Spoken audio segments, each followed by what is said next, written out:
मैं और मेरी फ्रेंड सेम खाना खाते हैं, सेम वर्कआउट करते हैं, हमारा इंस्ट्रक्टर भी सेम है, न्यूट्रिशनिस्ट भी सेम है, लेकिन उसका वेट कम हुए जा रहा है और मेरा वेट स्टक है, ना बढ़ रहा है ना कम हो रहा है।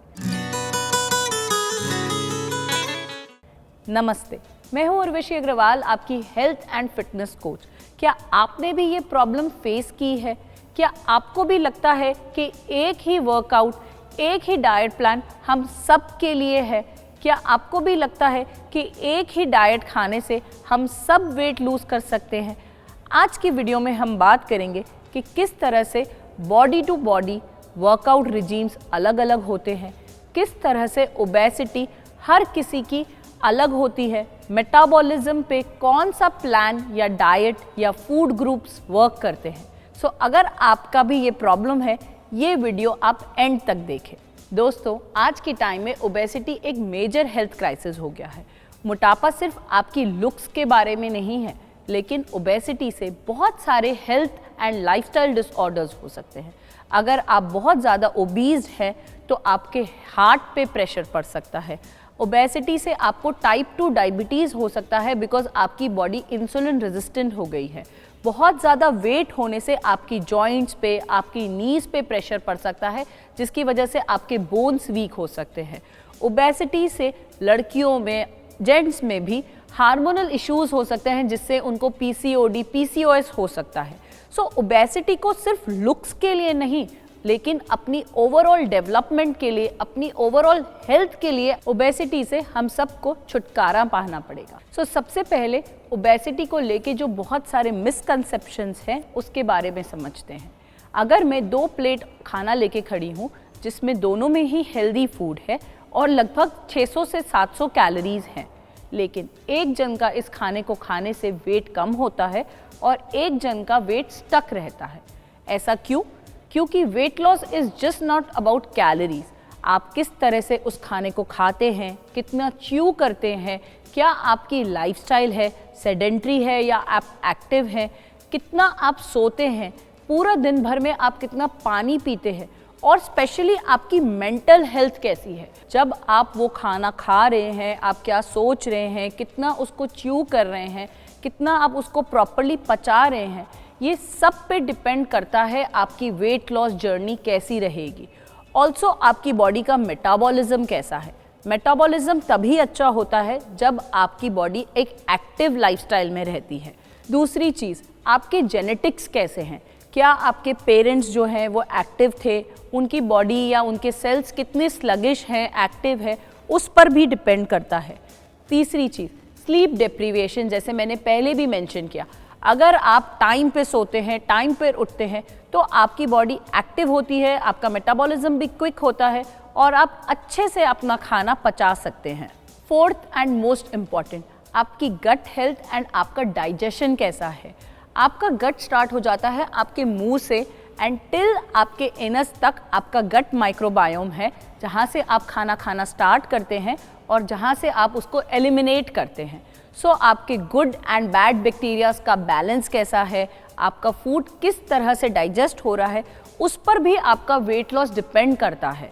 Fifth is stress and hormonal imbalance. अगर आपकी बॉडी में कोई हार्मोनल इम्बैलेंस है, आपको कोई भी लाइफस्टाइल डिसऑर्डर है, जैसे कि थायराइड, बीपी या फिर लड़कियों में पीसीओडी, पीसीओएस, तभी भी आपका मेटाबॉलिज्म ठप हो जाता है।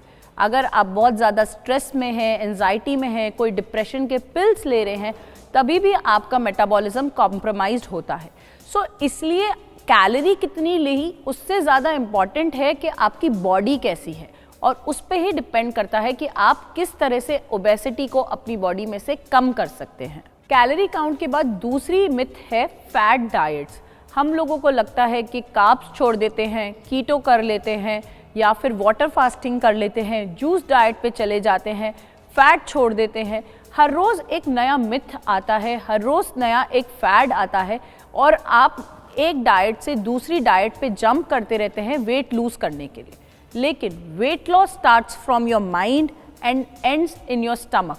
अगर आप अपने माइंड को स्ट्रॉन्ग करेंगे एंड अपने पोर्शन पे कंट्रोल करेंगे, क्लीन ईटिंग करेंगे, एक अच्छी हेल्दी लाइफस्टाइल मेंटेन करेंगे, तो आप बिना किसी फैड के भी इजीली वेट लूज कर सकते हैं। मिथ्स के बाद हम समझते हैं कि आप अपनी हेल्थ जर्नी कैसे स्टार्ट कर सकते हैं और कैसे बिना किसी फैड के अपने आप वेट लूज कर सकते हैं। सबसे पहले अपने माइंड को ट्रेन करिए, पोर्शन साइज कंट्रोल करिए। जो भी आप खाना खाते हैं उसमें प्रोटीन, गुड फैट, कार्ब्स का एक प्रॉपर बैलेंस होना चाहिए। मैक्रो एंड माइक्रो न्यूट्रिएंट्स पे ध्यान रखिए। इसके अलावा जितने भी रिफाइंड कार्ब्स हैं, जंक फूड है, प्रोसेस्ड फूड है, शुगर है, ये सब को टोटली एलिमिनेट कर दीजिए। अपने स्ट्रेस पे वर्क करिए।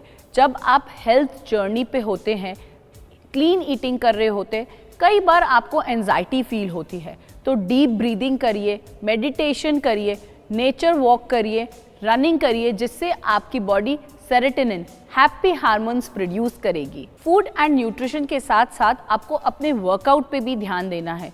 अगर आप स्ट्रेंथ ट्रेनिंग कर सकते हैं तो हफ्ते में 3 से 4 बार किसी की गाइडेंस में स्ट्रेंथ ट्रेनिंग करिए, कार्डियो करिए, वॉक्स पे जाइए। जितना ज़्यादा आप अपनी बॉडी को एक्टिव रखेंगे उतना ही नेचुरली आपका मेटाबॉलिज्म आपको सपोर्ट करेगा वेट लॉस जर्नी में। और तीसरी और मोस्ट इम्पॉर्टेंट चीज़, जो लाइफस्टाइल चेंजेस आपको करने हैं, एक तो आपको अपनी मेंटल हेल्थ पे वर्क करना है, जो मैं रिपीट पे बोलती रहती हूँ। आपको अपनी स्लीप पे ध्यान देना है, क्योंकि अगर आप टाइम पे सोएंगे तो उतना ही आपकी बॉडी डिटॉक्सिफिकेशन करेगी, ऑर्गन्स रिपेयर होंगे एंड आपका मेटाबॉलिज्म भी अप होगा। And third and most important, hydrated रहिए। आपकी बॉडी 70% वाटर से बनी है, तो जितना ज़्यादा आप बार बार पानी पिएंगे, अपनी बॉडी को हाइड्रेटेड रखेंगे, उतने ही बॉडी फंक्शंस बेटर वर्क करेंगे, बॉडी का मेटाबॉलिज्म अप होगा। वेट लॉस सिर्फ कैलोरी काउंटिंग नहीं, लेकिन एक लाइफस्टाइल अप्रोच है। और अगर आप अपनी लाइफस्टाइल चेंज करेंगे तो इजीली अपने आप वेट लॉस कर सकते हैं। तो अगर आपको ये वीडियो अच्छी लगी, अगर आपके आसपास कोई भी आपके फैमिली या फ्रेंड्स में से वेट लॉस जर्नी स्टार्ट करना चाहता है तो उनके साथ ये वीडियो ज़रूर शेयर करें। और अगर वेट लॉस जर्नी में आपको किसी भी तरह का सपोर्ट चाहिए तो हमें कमेंट करें, हम पर्सनली उनकी हेल्प कर सकते हैं। ऐसे और कंटेंट के साथ हम आते रहेंगे। Till then, bye bye.